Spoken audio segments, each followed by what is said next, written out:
Hi, everyone. We're going to start a minute early for those people who joined early and let me know that I had sent out the wrong link.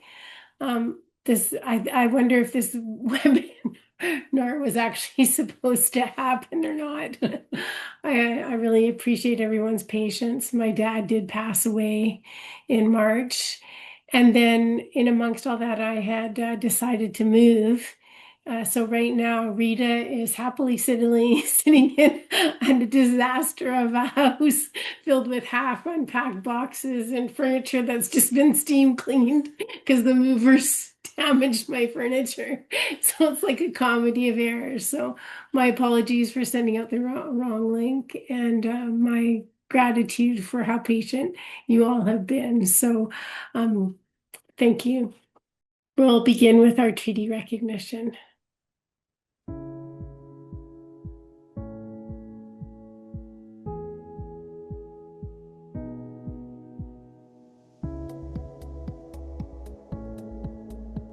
As a provincial organization, we acknowledge that we are on traditional territory, gathering grounds, meeting place, and traveling route of the Treaty 6 First Nations, the Cree, Saulteaux, Blackfoot, Dene, and Dakota Nations. Treaty 7 First Nations, the Blackfoot Confederacy of the Siksika, Kainai and Piikani Nations, the Iyarhe Nakoda Nation, of the Chiniki, Bearspaw, and Goodstoney Nations, and the Tsuut'ina Nation. Treaty 8 First Nations of the Cree, Dene Tha, Dene Zja, Dene Sulene Nations, and the traditional homeland of the Métis Nation. We acknowledge the many First Nations, Métis, and Inuit of the past, whose footsteps have shaped this land, and those of the present and future, who will continue to shape it for centuries to come. CAS is committed to restoring and honoring the Truth and Reconciliation calls to action. And we strongly believe that truth must be acknowledged to move forward to reconciliation, engaging in respectful, responsible, and reciprocal relationships with First Nations, Métis, and Inuit communities as the path forward to reconciliation. Together, we call upon our collective communities to build a stronger understanding and relationship of all the peoples who dwell on this land we call home.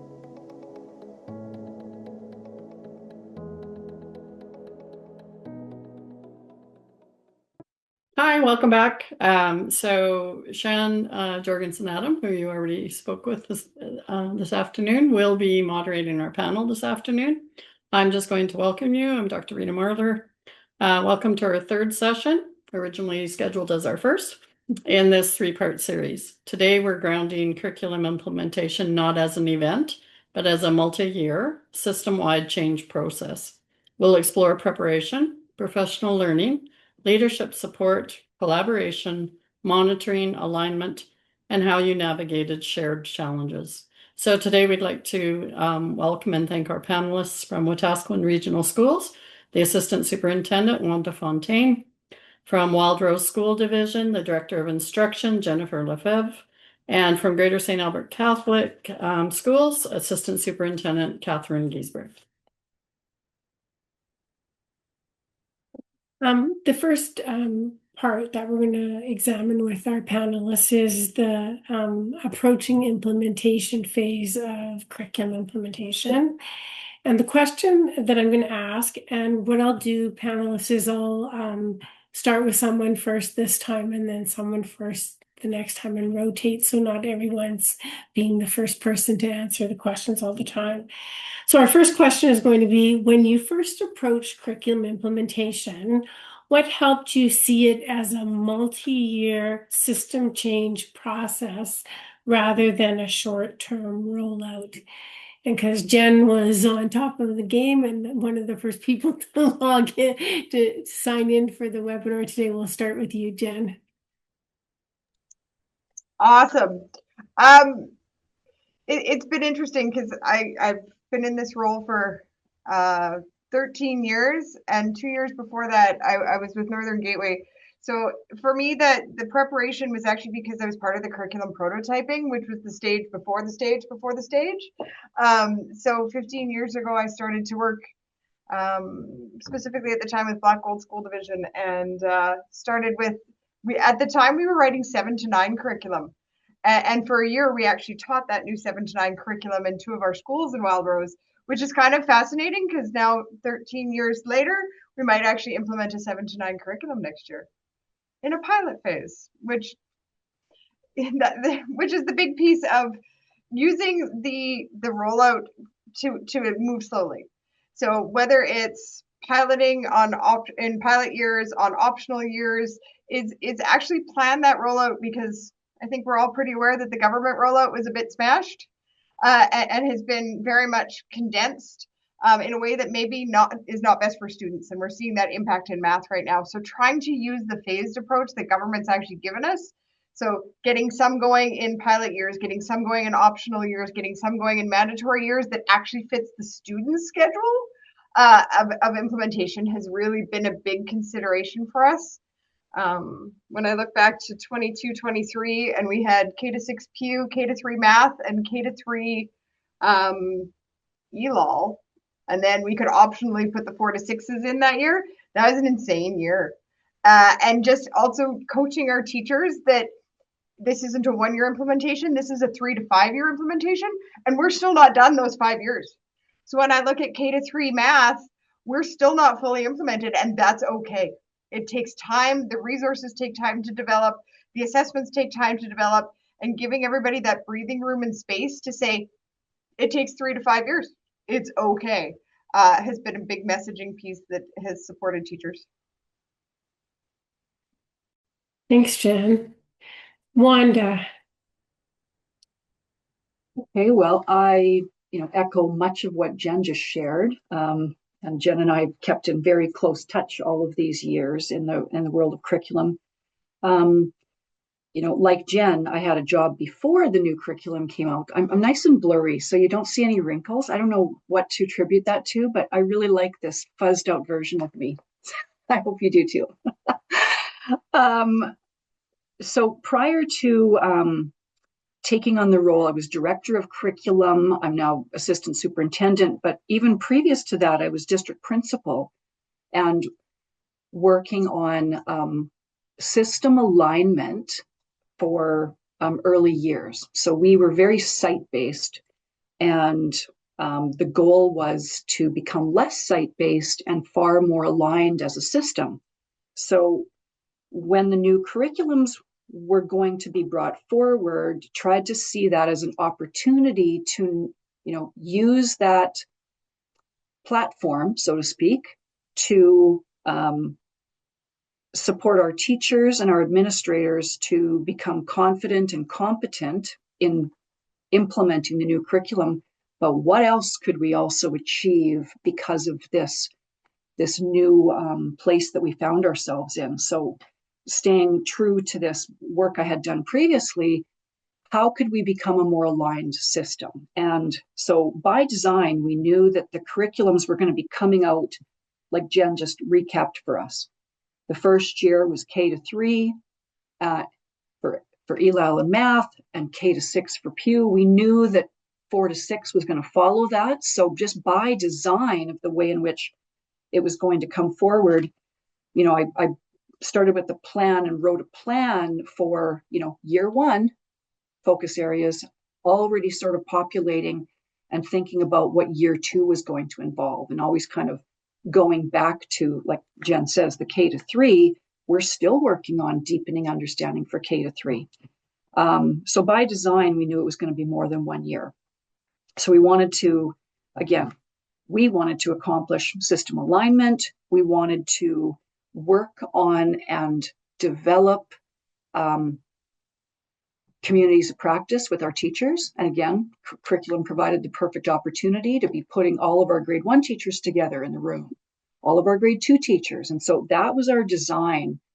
And that was the intent behind it. So not only would our teachers have the opportunity to, delve through the new curriculum as same grade colleagues, but forge relationships between those colleagues that then it could stay solid in our system.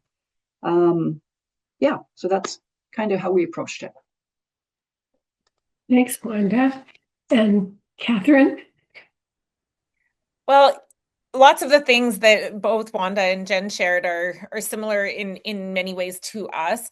We are not a huge division, so we have 17 schools, and one of the things that I can talk about that we feel very strongly about, and it kind of coincided, like all the whole new curriculum implementation coincided with my start in this role. Essentially, I came in just a little bit before, so I was approaching it with a kind of a new set of eyes. But I myself am a very centralized systems thinker, in the sense that I don't like the idea of everybody doing different things. And we had already embarked on a number of different initiatives, like research initiatives, to really create consistent systems throughout our schools. And so when Wanda was talking about alignment, that was really our goal. So I started the process when, and even prior to that, when we looked at kind of embarking on research opportunities, whatever it is to get all of our principals together and just kind of a show of hands. It's sort of an all or nothing in our division.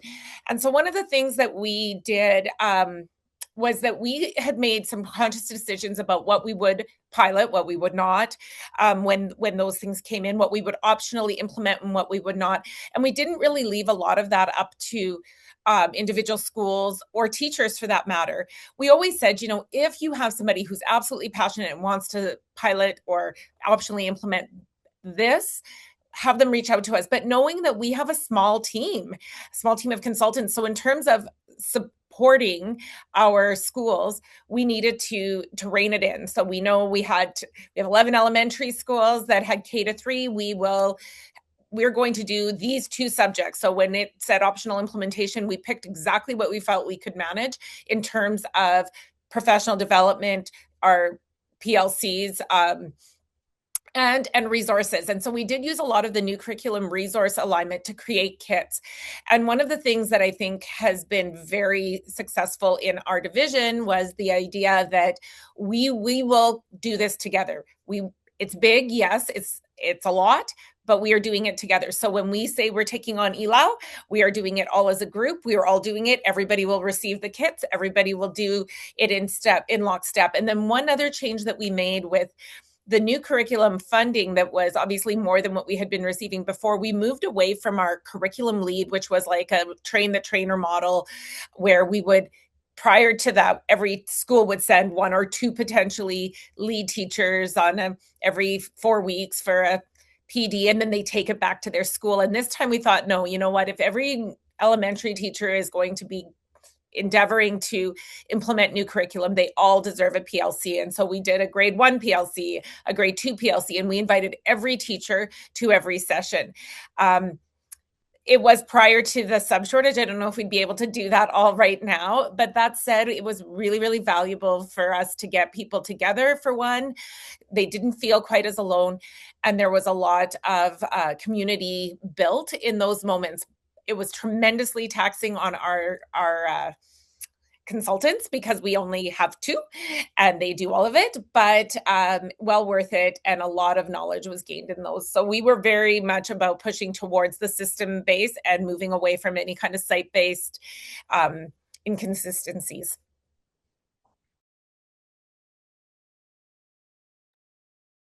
Thank you, Catherine. We're going to move now to give the audience a little bit of input here. And so we will ask audience members to respond to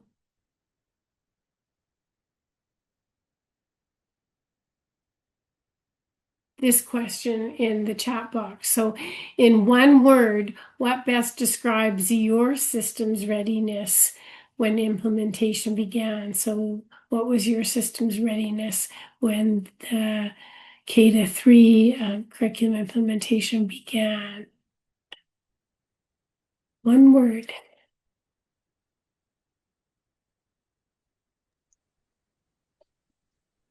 I cheated and used 2 already, so not following the rule. Trust you, Jen.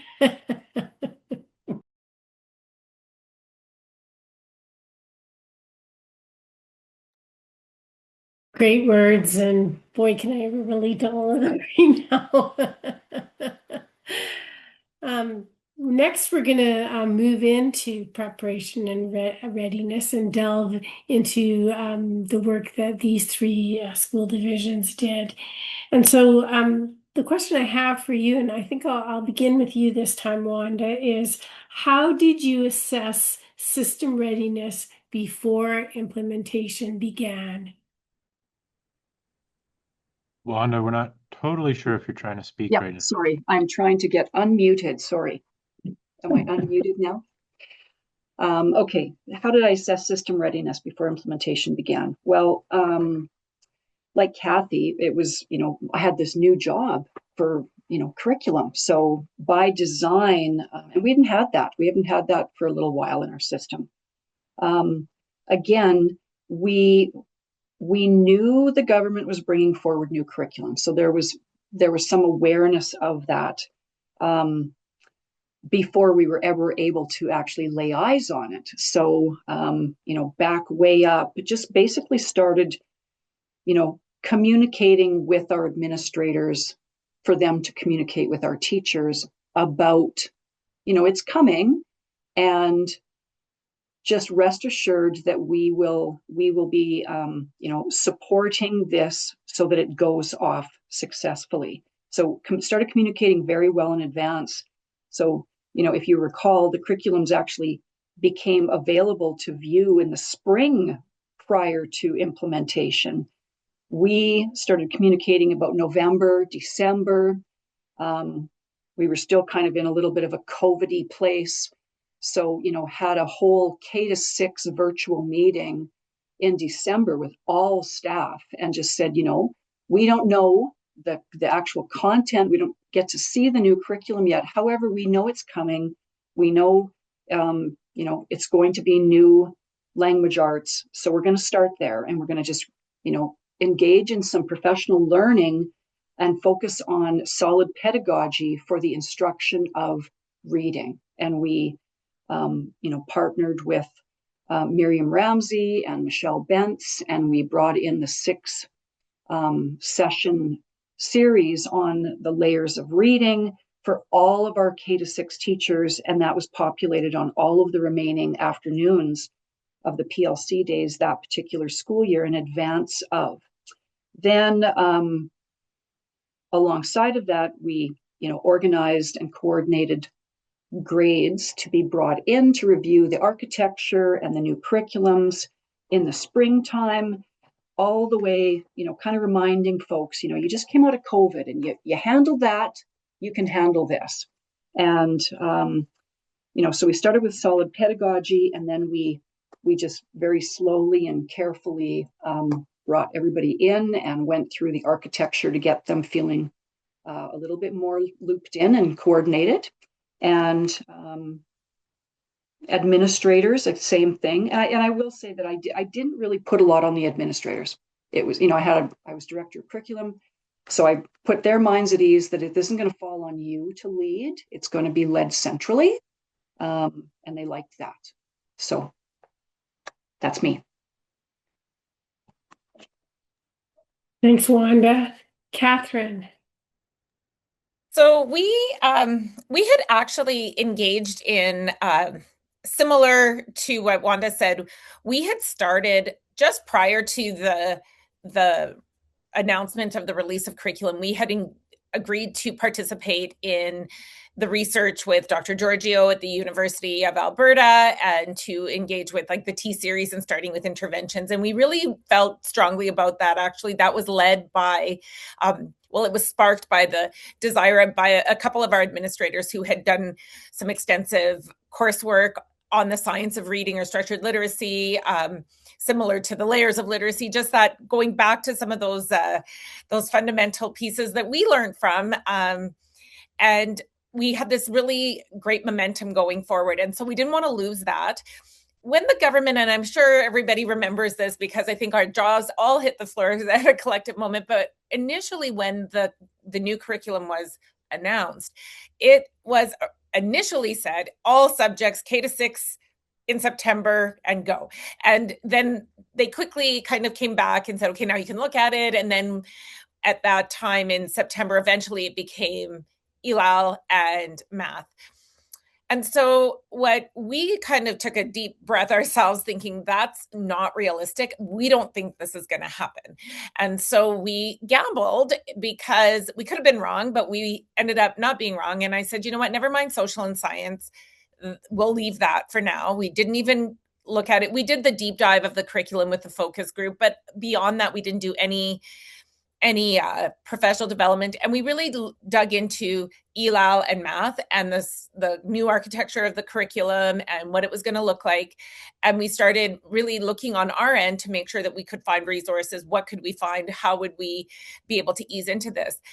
But the piece of it that we really said to our teachers was, you guys, you may not know exactly what's in this new curriculum, but you know kids and you know how to teach them, and you know the processes that are necessary to help kids be successful. And so we really just took a step back and really went into what does good pedagogy look like. In our division, we have what we call practice progressions, and there are things like feedback loops and owning and caring about your own learning, and those, how do we integrate technology? And they're kind of basic principles that we embed in our pedagogy that you would have to read them and think this could never not be true in education. And so we took teachers back to that and said, really as a skilled educator, there's nothing you can't teach because you have all of these skills in place. And so we really wanted to empower them to go forward with a strengths-based approach, thinking of all of the skills that they do have, not just the information that they're lacking. We were very lucky, I guess, or maybe just knew just enough, because when they did announce that they were only going to have us implement K-3 ELAL and math, and then K-6 PU, we were like, perfect. We felt prepared as you can be. And I mean, it is still new curriculum, but I always liken it to, I taught different grade levels for every year for probably about 5 or 6 years. And, everything was new. And so I realized that this is doable. We'll get through this. And we did it really as a cohort. And that was very helpful. But just always going back to really excellent pedagogy. And I would always tease the teachers when they would feel really overwhelmed. I'm like, are you feeding them arsenic? If you're not feeding them arsenic, it's fine. Like, if you end up having a lesson that is actually from the old curriculum, they will be fine. It's okay. You just need to remember that what we're doing is not bad for kids. It wasn't bad for kids last year. It's going to be fine. If you have to rely on some of your previous practice, that's what you need to do. And we were able to kind of take that overwhelming pressure off of their teachers and our administrators to say, you know what? We've always gotten kids to learn before. We will continue to do that because we are good teachers, and just really focusing on that and trying to embrace some of the things that were really great. The other piece that our teachers were very fortunate to have is that there was good alignment with the research that we were involved in and the new ELAL curriculum. And so that was helpful because we had already done a lot of that work in the background. They felt ready for that one. Thank you. Thanks so much. Good reminders. Jen. Okay, line of the day. Not feeding them arsenic. Good stuff. I'm going to totally use that with 7 to 9 because it's so interesting, because what we did with K to 3 and very similar pieces is actually completely what we're doing with 7 to 9 right now. Right, it's kind of like we've rolled this all through, and now we're starting with this new group, some overlap, some people that have changed, but it's how do we understand curriculum architecture? How do we keep everybody calm?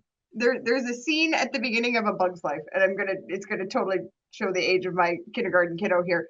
But right at the beginning of The Bug's Life, all the ants are marching in a row, and then a leaf falls, and the ants all freak out.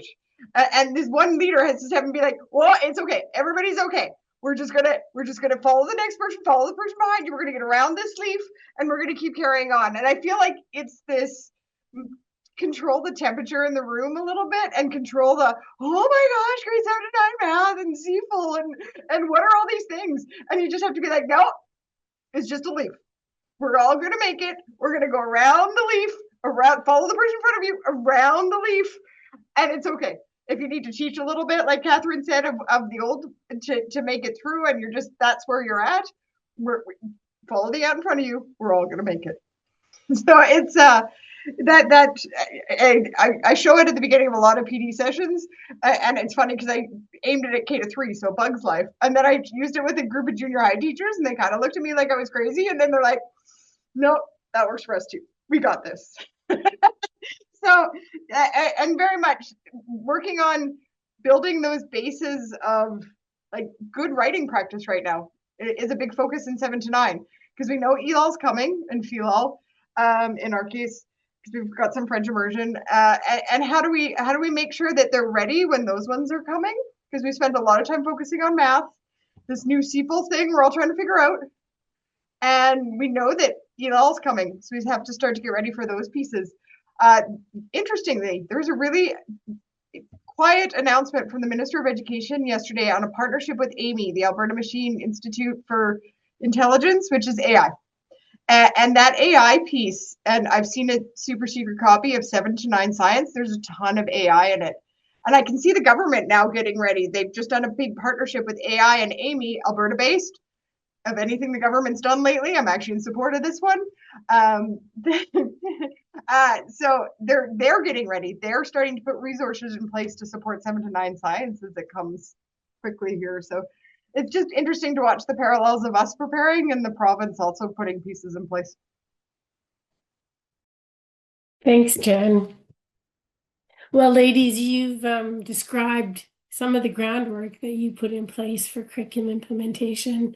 Let's now talk about what sustained the work once implementation began, particularly professional learning.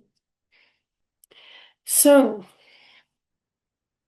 one common theme across Alberta has been the intensity of teaching planning demands.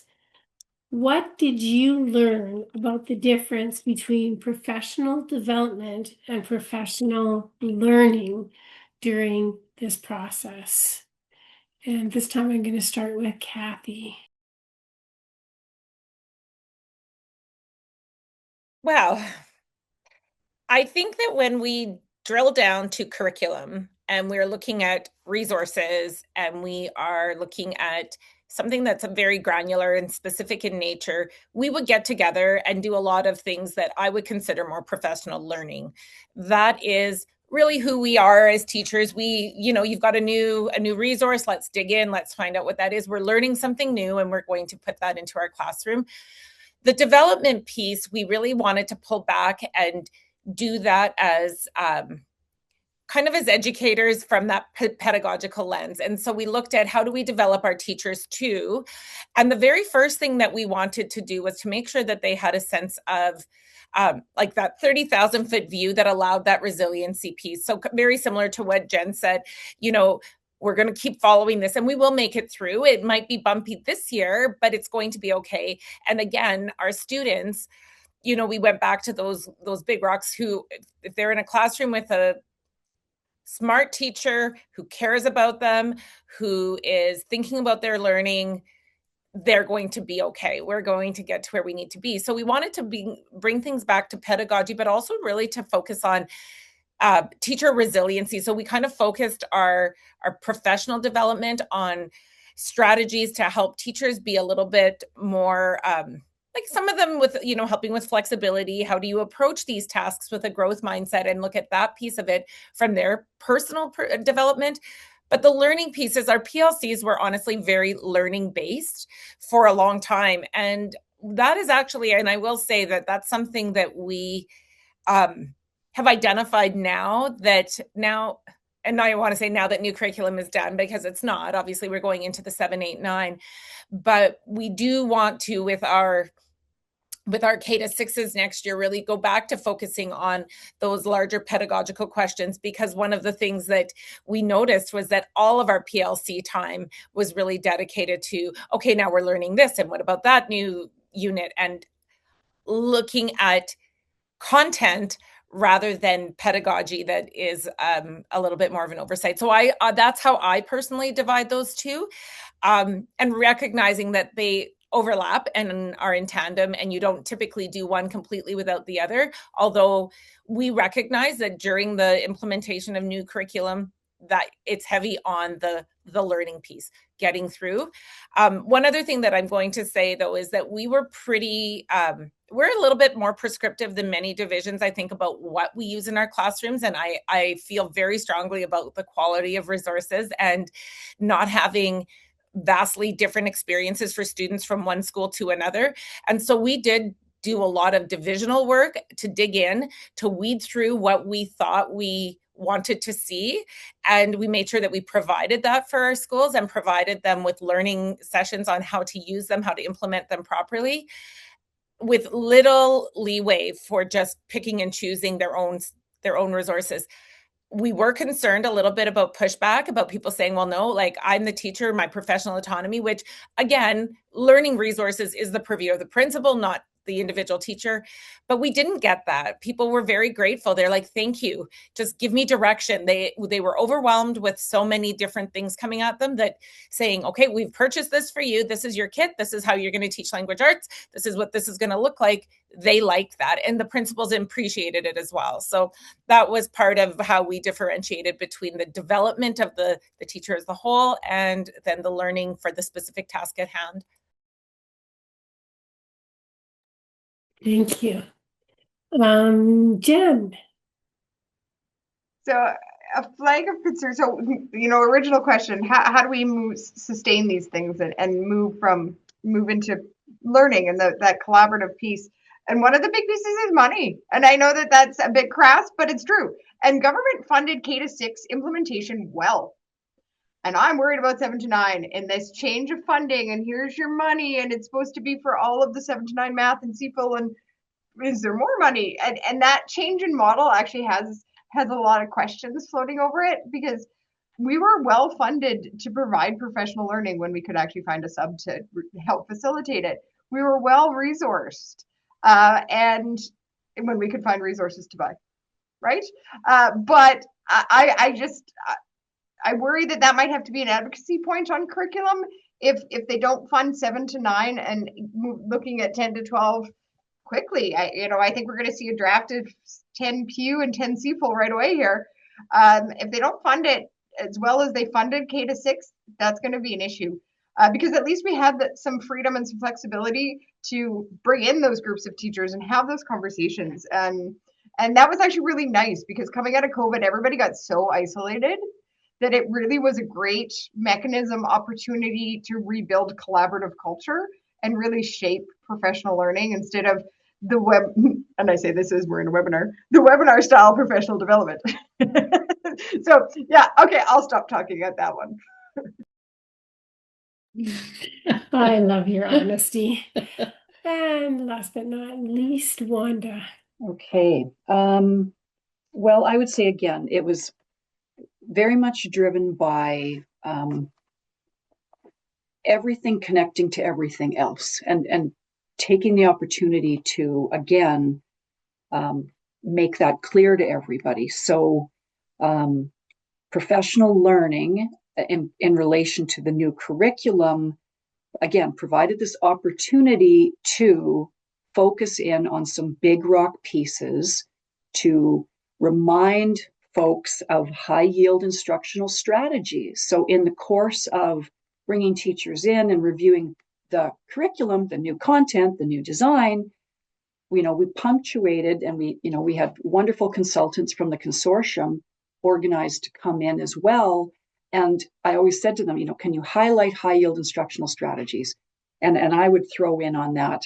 And again, remind teachers of, let's work from research, let's work from evidence, let's choose resources that have been researched and evidence, to make a difference. And there's plenty of them. So again, taking the opportunity to kind of drop a whole bunch of other things down that help everyone be able to do their job more effectively.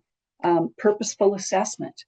We aligned our system in that we have common benchmarks and we have common summatives, and working now into junior high, lessons learned from elementary, we're starting differently with the junior high math teachers to become more focused on, hey, we believe that if we have some common rubrics and break these outcomes down, that's going to help you. And we believe that if we work together and create some common formatives and some common summatives for these new outcomes, everybody's work is going to be more efficient, and we'll have, some greater calibration. So learn some lessons from years previous.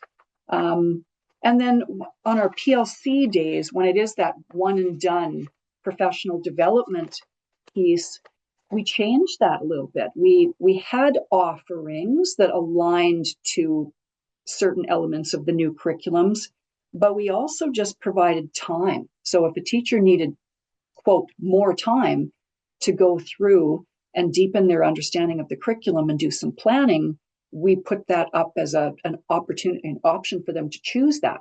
They could choose to go participate in professional learning and learn about, how to do fluency checks and how to, have a more effective read aloud, or how to instruct vocabulary related to the new curriculums, or using manipulatives in your math class. But we also just said time is also a valuable resource, and teachers don't have enough of it. So if you need 3 hours to sit and go through this, indicate that on your Google survey to us. So yeah, we've shifted things as we've gone along. Wonderful, thank you. We're going to go to audience participation activity. And so Rogan, I'll just get you to let me have control of the slideshow again. Click through a couple slides here.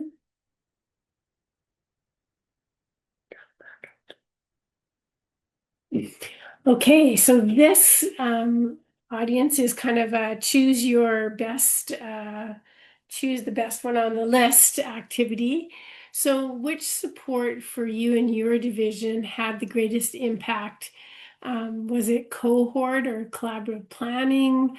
Was it division curated resources? Was it job embedded coaching, central PD sessions, collaborative assessment and rubric development, literacy screeners or data tools? So just write your response in the chat box so we can see what were had some of the greatest impact. So now, panelists, we're going to move into some things that maybe were challenges and that you had to overcome, and certainly your response to them. And then, I know the implementation of the new junior high curriculum is, in the forefront of everyone's minds too. So if you can even speak to how that those shared challenges are now informing your planning going forward. So this time I'll start with Wanda. And Wanda, what were some significant challenges that you faced, and how did you overcome them? I would say the majority of the teacher angst was situated around the heightened rigor and expectations of some of the curriculums, i.e. grade 3 math. Yesterday, was that only yesterday? Oh my God. Yesterday we had grade 7 and 8 math teachers all together, to do a little bit of a gap analysis and a legacy to new curriculum comparison. And, their awareness of this is from 10C, it's now in grade 7, this is from grade 9, it's now. So just that, moment of, oh my goodness gracious. And, like we started with, there's a very high likelihood, if you've never taught senior high math, that you may actually go, I've never actually taught this before, and I'm not really sure how exactly I'm expected to go forth and teach it. So, and I would say that was, again, just acknowledging that, like acknowledging the elephant in the room. Yes, this has changed. And yes, there are some heightened expectations, and we're going to work together. Give yourself some grace for, like being very explicit about that. The first year, we're just going to make our way through it. And we're going to come back again next year, and we're going to deepen our awareness and understanding and discuss things that went well and discuss things that were problematic for you, and just giving them, some permission to, it's okay, and expect that you're going to struggle, and we're all going to struggle, and that's okay. And we will get through it. Clarity of assessment, like assessment, teachers, sailed into the first part of the year, okay, I get it. I get the new architecture. I understand the design. I'm getting familiar with this. We built some collaborative year plans for the first year of implementation. So they were walking into the year, but then as the first progress report sort of loomed on the horizon, people were starting to like freak out. And, how am I supposed to assess vocabulary? I haven't even thought about that. So the real-time pressures of being a teacher and having to assess and report, really that flag went up the pole pretty quick. And I've seen it go up the pole every single year, that every new grade band of new curriculum. So we had to really soundly communicate, let's talk about assessing these learner outcomes. That's a real big game change for the grade 7 and 8 math teachers. You're going to report on every outcome. It isn't just going to be percentage for math. It's going to go out like this. So understanding that, and then of course you can't have any of these discussions about the grade book and a good solid assessment. They also, and I hate to even give airtime to it, but they had to understand how our Power School was set up and how our Power School functions and what they put in and how it's going to come out the other side and land on a progress report. So it was the first couple of years, it was like, what do you mean? I'm supposed to put it in Y1. I thought I was going to do it in Q4.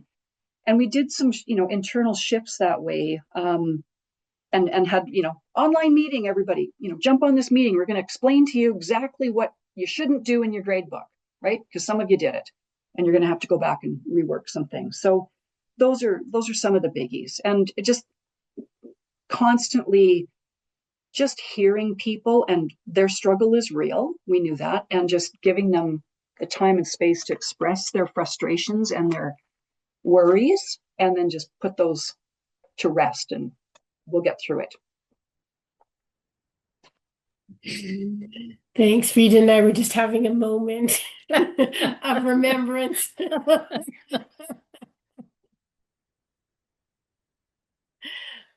Jennifer. Okay, so assessment was totally mine, so Wanda stole it. But 100%, like K-3, they were so not ready for the first report card. And I'm really worried about the 7 to 9 as we hit next year. So trying to get ahead of it. So one of the things we did to remediate that, because same reason, they're just wrapping their heads around new assessment. We kept having to be like, go back to the cusps, go back to the skills and procedures. It really helps define and really helps flush out that outcome. Because if we're reporting at a student learning outcome level, this is the meat that you can help use those cusps to help write a comment. And what are they good at in the skills and procedures, and what do they still need work at? Talk about that in a parent-teacher interview. So we actually had to create, because they just weren't ready, and it's happened again in science and social, they weren't ready. So we had to create, instead of the excelling, meeting, approaching, not yet, we had to create a C and an I, a complete and incomplete. So the first time through, they had to be like, I can't tell you where they're at yet, but we did some teaching in it, C for complete, and that was okay. And we, at that point, we were still on 3 terms. So in the first term, at least the parents could see, and they could assess some of it, especially the concrete pieces. They were getting there, and in Pew, they so weren't ready. So C's and I's remained in Pew for a few more years, and that's okay. So we actually had to create a new indicator to just give everybody some space and some breathing room. And that has worked really, really, really well. And it's all coming back again as we look at 7 to 9, because it's the exact same thing as making sure our grade books are there. Because I'm in a world of outcomes based to grade 8, and then I'm looking at grade 9 math, and I'm like, I don't know. So we're just not going to do that next year and give everybody another year. It'll be okay. And trying to figure out how much a CFL we're reporting on. We're like, these are current big conversations, and it's a core, but how long do the report cards really need to be, and how much do parents need to know before they just stop reading? And what do they really care about? Are they good in math and can they read? Do they really need to know how they're grasping financial literacy in grade 8? They want to know it's taught. So yeah, just grappling questions. I guess I don't have answers, but I have a lot of grappling. One thing that wasn't a challenge that I expected to be a challenge was parents. So when we were rolling out all this new curriculum in elementary, parents were like, cool, thanks. They're still learning to read and write and do math. Okay. So that wasn't a big hit in elementary, but I think it could be a different story in 7 to 9 and high school. And a new curriculum might impact a graduation timeline, or it's a different, instead of COM, it might be CFL that's the grad requirement. And when does that hit? And when does new curriculum hit? And are the diplomas ready? And I think that the parent awareness of curriculum, which in my world at least was super low on K to 6, they were like, great, new curriculum, everyone's going to be fine. I think that might change in high school. So a flag that I'm worried about moving forward. Thanks, Jen. Catherine. Okay, so I'll give you guys a little bit of our perspective and what ended up happening in our division. So we had pushed back due to COVID. We had pushed back our turnover to Power Teacher Pro, and so we were still in the old system. And the same fall that we were undertaking new curriculum was when we kind of got the notice saying, like, you know what, there's no more kicking this ball down the court. Like, you're doing this now. So we thought, okay.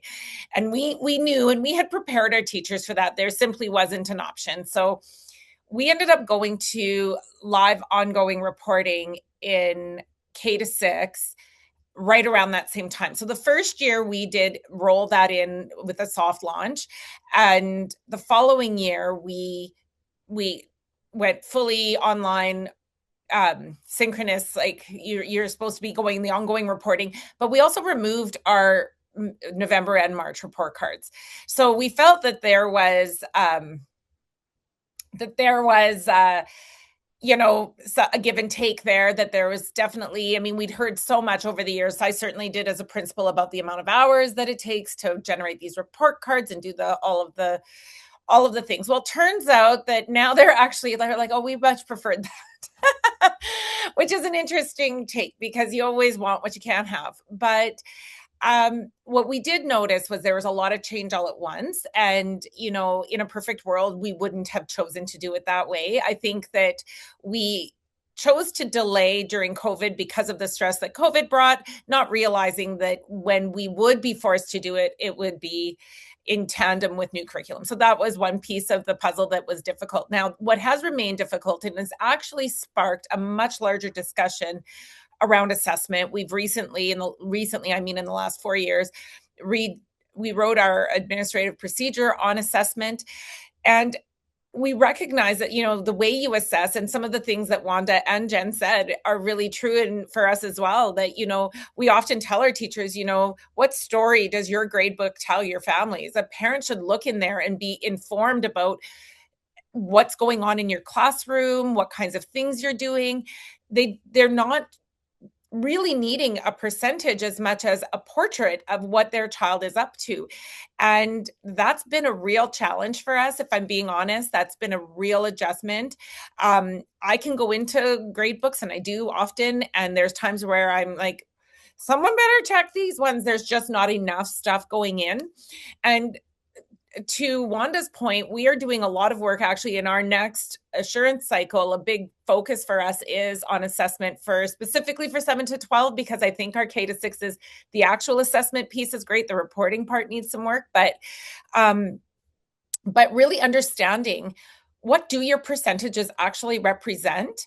And do you know the impact of the way you've organized your gradebook? And we are going back to our consistency factor, saying, you know what, you can't have one person who organizes their marks this way and one person who organizes their marks that way. So we are moving towards a much more centralized approach that way. So when I know that one of the things that you had asked was, like, and for principals, what are they looking for? we move our admin fairly frequently. And so we do want to have some of those very consistent elements that they should be able to see no matter what school they're in and no matter what what classroom they're in, looking for something. I should know that in, K-6 elementary, K-6 English language arts, these are good elements of teaching and learning that I should see. When I'm in a grade book for junior high, I mean, we have a bit of the Wild West, and we're really looking at how do we get our schools way more consistent in what they're offering in English language arts. For instance, we had some teachers who did a lot of writing and some who did not enough. And when you start to really dig into this, we're looking at how do we bring that consistency across our curricula. And actually, we're looking at doing some some course blueprinting so that these are the elements, and you could actually use that as a year plan. And, in hindsight, and I often say, after having done this role now for 5 years, I wish I had a do-over as a principal, because there's a lot of things I would do very differently. And one of those things is I would pay a lot more attention to the year plans that teachers submit to you. I used to collect them. Well, and when I was a teacher, I would give them as a compliance piece. And when I was a principal, I collected them as a compliance piece. I had faith in my teachers, and probably they were all doing really great things. But that document can be a wealth of information. And if we treat it that way and do them collectively, collaboratively, you would have consistency from class to class and a really good roadmap for what is actually going to happen, and not just something that you change the year on and hand it in again, that we reflect on that. How did we assess? When did we assess? Was it enough? Are we triangulating? A lot of those big questions, I think, can be found when you're planning those courses, from the, beginning with the end in mind in that regard. So lots of those pieces now I feel are coming on the heels of new curriculum. I do share a lot of the sentiments that, we've done a lot of work with the 7s and 8s. We actually did field test this year and did a lot of work with, creating resources collaboratively, creating some common assessments. And we're going to add in grade 9 next year. And I agree, there's a lot of confusion for our teachers, not as to what is being asked of them, but why. Why are we doing this? Teaching these concepts so much earlier, when we know that, our grade 8 students, for instance, they've found grade 8 math perfectly challenging before. And then our question would be, what's going to happen in high school? Do we need to have more rigorous math in high school?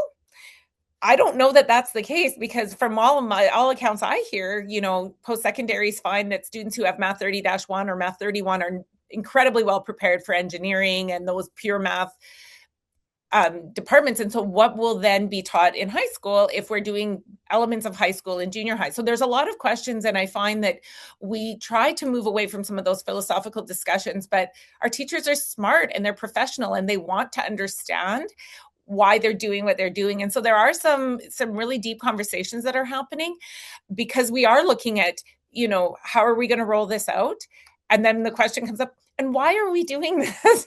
And at times we aren't able to really answer that wholeheartedly. I'm not yet sure. And I'm hoping that light will turn on for me and that I'll see okay, yeah, now this is coming together. I'm not there yet.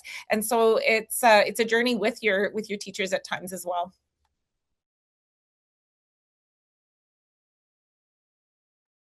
Yes, lifelong learning. So we've talked about some challenges and, overcoming them, or not quite yet overcoming them. Now we're going to explore the strategies that these divisions used for monitoring alignment and measuring impact. So the question that we're going to begin with is, how did you monitor implementation without creating compliance-driven pressure? So that doesn't mean that there isn't consistency or that everyone's not expected to do it. It's just, how did you have this happen without people feeling pressured? And since you're on my screen right now, Kathy, we'll start with you. Well, I don't know that people in our division didn't feel pressured. And I'm not going to even apologize for that, because sometimes a little bit of pressure is a good thing. And I think that there were some the people who have the hardest time with the change, specifically around like some of the assessment pieces, I would argue were maybe people who needed to update their practice anyway. So from my perspective and our divisional perspective, we worked really hard with our administrators to talk about how are you going to support your teachers and supervise the teaching and learning in the classroom, because obviously I'm not in the classroom and I'm not even in the schools often enough to put myself in that position. We did create, our consultants worked with the curriculum to create some walk through, some look fors. And I know a lot of people say, you don't want a checklist, you don't want a checklist. And I get that. We don't want to reduce a walkthrough to a checklist, but we wanted to give some very clear markers, some clear indicators to an administrator who might be new to elementary, for instance, to have evidence that this teacher is teaching the new curriculum, is actually engaging in that. Because if you don't know a lot about that curriculum, then you're in a position where you could walk in and things may look very good, they may look super engaging, they may seem very, it may seem really great, and it could be just not at all what is being asked of that teacher at this time. And so we did really want to dig into, do you understand the new curriculum and how? So we did some work with our administrators specifically, just to make sure that they felt confident. And in fact, in our PLCs, especially in the early onset of the curriculum architecture and those kinds of things, we asked for principals to come to, not every single one, not the grade 1, 2, and 3. I mean, obviously there's repetition, but you be present at some of these, A, to support your teachers in that, and B, to let them know that you know what's expected. You need to show some interest in that. And so we're really going back to that for our junior high rollout in math and CFL and Pew. We're not doing social next year, but we are doing those other ones. And we really do want them to know that, your administrators are in the know and they are here to support you, but they also are here to ensure that the students are getting what we say they're going to get, right? When we say we're implementing this is what that's going to look like. And we really have a lot of, I defer a lot to our administrators. I often say that, when I was a principal, I talked to the teachers and I would work with them. And now I do that same, I have that same kind of relationship with our administrators.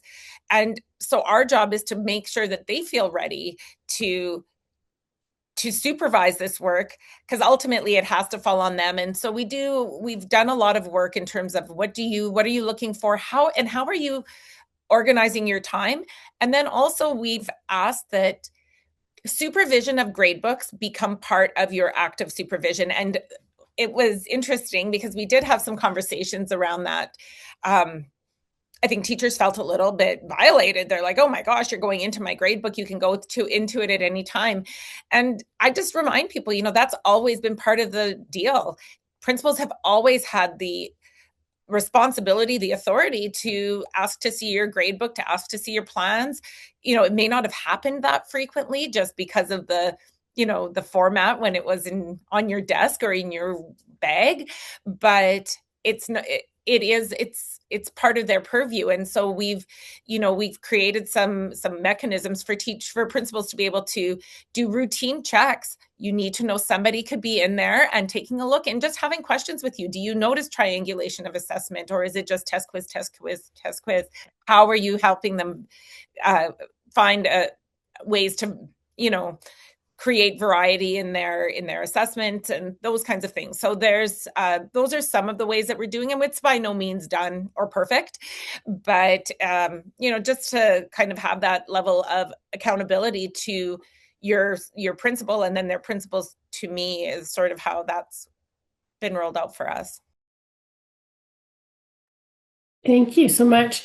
I'm going to change things up a bit, ladies, just because of time. I'm going to ask Jen a different question. So, Jen, what evidence have you seen that tells you that implementation is taking root? Okay, I'm going to use a negative example. I was visiting a school, and I was very specifically working with the principal on 4 to 6 science. Let's talk about 4 to 6 science. What's going well? Start with what we need for resources, but then really my question is, how's it going? This is really my question. But when you start with resources, sometimes it's a safe entry point for a conversation. And so we went for a little walk through some classrooms, and we went into grade 4, and they were doing models of the solar system. And we went into grade 5, and I found some models of the solar system. And we went into grade 6, and I found some models of the solar system. And we talked about, with the principal, I said, so space used to always be in grade 6, but now it's spread out between 4 to 6. And so what it showed us was they were all looking at this new piece of space in the curriculum, and we have to do space, and there's one way to do space, and that's a model of the solar system, apparently. And it was such a great conversation because what we got to was vertical alignment. And in science, that is so critically important because we went from distinct units to a little bit of chemistry, a little bit of biology, a little bit of physics, a little bit of space, over and over. And oh my God, in 7 to 9, there's more space. So it's and some earth and atmospheric science, cool, love it. A little bit of resources in 4-5, still don't get it. Computer science, we should maybe teach that again. So what it did, it sparked vertical alignment, and it was such a great conversation on the next PD day around, well, where are they getting to? And then they wanted to go talk to the next school and be like, but where are they getting to here? And then it was, oh, we should talk about math.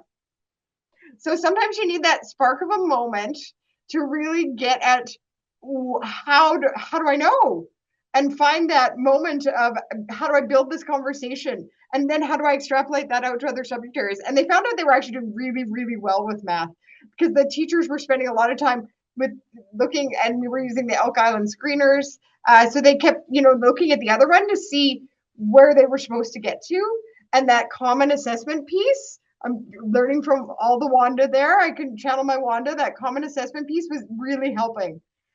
So sometimes you have to find that in to really have the conversation around. So what are they doing and why, and what are they supposed to be doing? Go read the cusps.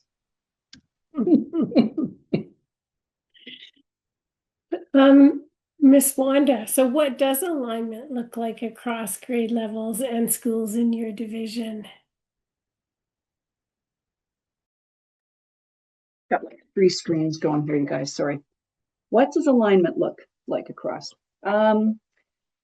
Well, alignment's been one of the big rock goals of the whole endeavor. So again, pulling the trigger, like my other colleagues here, what are the things that we can align and use the new curriculum as sort of the jump off point? So we've got common benchmark assessments at the front end of the year. We've got common summatives at the end of the year. We have common on-demand writing assessments with a whole protocol and common rubrics that we have grades 1 to 8 doing twice annually, once in January for the purposes of formative check-ins. How close or far away are your kids to end of grade expectations in writing? What are you going to do about that? And then at the end of the year, how did your kids do in relation to end of year writing outcomes? So we developed common scoring criteria from all of the new curriculums, reviewed it with teachers, tweaked it with teachers, and then put it in motion. And we do collect all of that data centrally, and we use it as part of our local measures. We've got guiding documents for literacy and numeracy, like frameworks, punctuating high yield instructional strategies. We've got literacy and numeracy assessment guidelines. We've got a document that, for all of the assessments that we are giving, what do you do with the data? What's it assessing? What do you do with the data? What do you do after you analyze the data? So we've got some common intervention resources at all of our sites. So teachers are wondering what they're supposed to do with their grade 8s who aren't reading. We've got a program for that. So we're trying to just simplify things, and they're complex things, but we're trying to take complex things and simplify them so that people can act and respond appropriately to the needs of the kids. The big thing that we did this year for alignment is that gradebook supervision piece that Kathy's talking about. Going through Power School is a nightmare for a principal, especially if you're a principal of a big school, to to sleuth through every teacher's grade book and actually come out knowing how kids are doing. So we developed a school results report, which is really a school results dashboard. And our ed tech person, kudos big time, because she just went away and came back with this magical thing so that our principals now, especially with the new curriculum. So, if you're a K-6 principal, how did all of your kindergartens do in LA on all of the outcomes? What percentage of your kindergarten kids got assigned achieving? What percentage of your kindergarten kids got assigned beginning? And it's K 1, 2, 3, 4, 5, 6, soon to be 7 and 8 math with the new rollout and the new design. So it's literally by outcome. And we get the divisional roll up. So we can go click and we can go, how are all of our grade 3s doing on the new curricular outcomes in LA math, and we're adding social and science. And then the other subjects that aren't outcomes based in Power School, the way the new curriculum is, we can look at percentage, and it's really been interesting. And we're trying to have alignment in common expectations for all of our principals as instructional leaders of their school. They are ultimately responsible for the student achievement at their building. They are in the building. We're not. We're responsible to know divisionally how our kids are doing. What is that achievement picture? And we had to find a way to get that information quick and easily, not labor intensive. But our reflection was we have benchmarks, we had summatives, but we had 10 months in between that we really had no idea. We had no mechanism to be able to know. And quite frankly, neither did the principals. So we've been, and it's done. Our ed tech hits it, pulls it, and here's a snapshot after January. Here's a snapshot after March. Here's a snapshot after April. They're coming in again for a leadership team in May. What's it look like? We're just going to pull that data the day before. And then we'll have the end of the year data. How did our kids do with the new curricular outcomes? So that was a biggie to really align the system to everybody's sheet. It's got all the same information on it, but it sparks a lot of curiosity for principals to go have some conversations with their teachers, i.e., why are 5 outcomes in Math 6 yet to be assessed at all? And it's almost May. So there's a pacing conversation. There's did you teach any of this yet? And you just haven't entered it, or have you actually not taught it yet? And you're going to have to do something super creative to get through this curriculum. So it's sparked a lot of really good conversations, and everyone's doing this work together. So that's alignment. Wonderful. Okay, we're getting close to the end, so we're just going to end with an opportunity for each of our panelists to answer a reflective question, and then we'll open it up for anyone who has questions for our panelists. So, Jen, what practice would you say is now embedded and sustainable due to the implementation of the new curriculum? Oh, one. Okay, I can pick one. Long-term planning. I think that people had gotten so comfortable, and I'm seeing it in high school currently. People got so comfortable in the old curriculum because it was around for so long, and high school, it's like a forest that has had a forest fire, and the same trees have been standing for so long, and they're turning black, and they're going to fall down. But it's just a struggle to really to get people to move and change and look at the big picture and adjust to their kids. And the new curriculum was a gift because it broke down so many structures.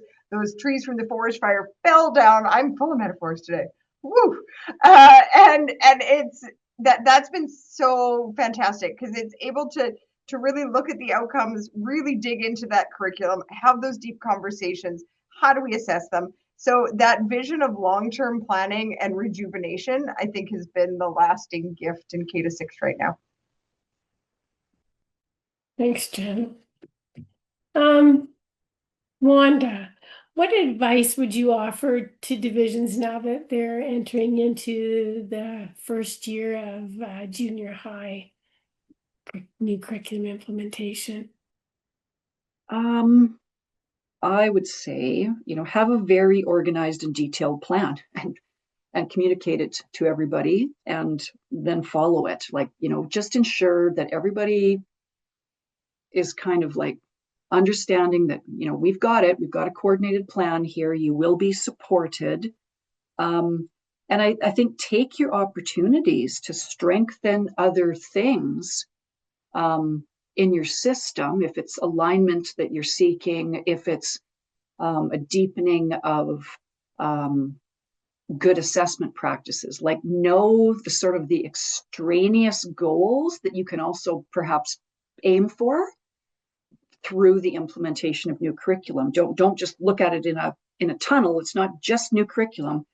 The other thing I would suggest is I've really tried to change the vernacular here with curriculum, instruction, and assessment, like the Holy Trinity. Like, it is not just about new curriculum. It's the content of the new curriculum. It's the high yield instructional pieces that we use and implement. And are we all up in the know about what these things are? And what does good assessment involve? Do you really understand the success criteria that makes up every new outcome? Like, clarity for the teacher means clarity for the students, which means, kids can hit a target if we can paint it clearly. So paint it clearly, right? So just changing the way we do our work and seizing the day, I would think. Like, think about all the possible things that we can achieve with this. Like Jen just said, the new curriculum's a gift because nobody can get around it. Everyone's got to do it. So let's try and accomplish 16 other things while we're at it, right? Yes, thank you. Catherine, what would be like your biggest aha? Well, one of the things that I felt, one of the silver linings of new curriculum, although I wouldn't have personally rolled it out exactly the way it was rolled out, but I realized that it really took away the dichotomy between tenured teachers and new teachers. It was new for everybody.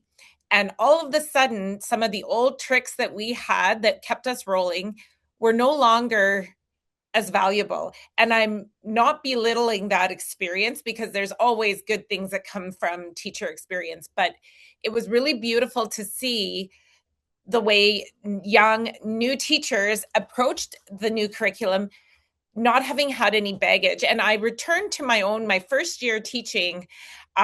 The new math curriculum, a new math textbook was brought in, and it was interactions, and people hated it all over the place. And I had teachers like in my school, I remember them holding the interactions textbook up, but having their students tuck their math makes sense in behind, and they're like, Kathy, you could do this if you want to. You don't have to teach it. And I was like, why? What's wrong with it? I don't mind it because I didn't have a history of liking the other one, right? And I realized all of our younger, newer teachers didn't have a history of loving the old curriculum. They didn't have bins at home that they wanted to go back to. And so there was a gift in being new and having fresh eyes on it. And we really tried to leverage those teachers. And you saw them kind of take ownership and leadership. And there you have it. There's your silver lining. There's your next generation of teachers who are going to do wonderful things in our schools. And so that was a big eye-opening moment to me. Was like, yeah, they're not that worried about this. Why? Because they're not hanging on to something that maybe they don't need to hang on to anymore. So I, in spite of the fact that there were challenges, of course, and I was new in my role, so I had a new set of eyes, but also there was a lot that I didn't know. And you realize, though, that when you have those really solid educators who want what's right for kids, you do get through these things. And, one day, maybe at my retirement party, one day we'll talk about the things that were accomplished in these moments of uncertainty. And so I do believe in that idea that, education will be what we make of it.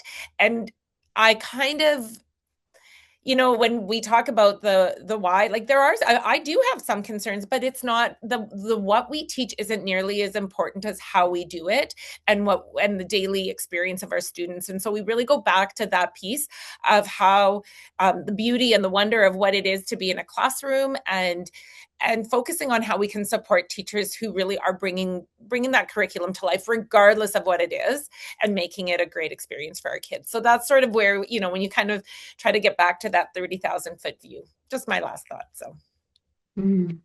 Wonderful. Thank you so much. So back to our participants. Any questions for our panelists? You can just write them in the chat box, or if you want, you can just put up your hand and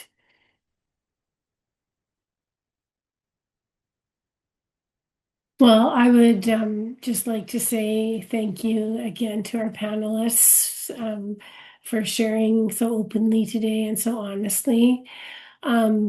I think that one thing I've learned being part of this webinar series is that one of our greatest resources is each other. And there's been so many great ideas shared and so many lived experiences shared. And as cast members, we need to lean on one another and not be afraid to put in the chat box, Wanda, can I contact you about who developed that sheet? Or, oh, Jennifer, I heard that great idea about long range planning from you. Can you show me what you guys do? And Kathy, that walkthrough work that you're doing with your principals, all of those things, and a million more great ideas shared. And so I just again hope that people who've stuck it in for all three of the sessions are open to sharing what they've learned with their colleagues and connecting with colleagues. So today's discussion reinforces that curriculum implementation is not a linear rollout, but a sustained collaborative learning journey. And we would like to thank our panelists for joining us today and for grounding this conversation in lived experience. We'd like to thank our participants. And as you know, this project will be available in the CAS resource library as soon as Rita and I race to get it done.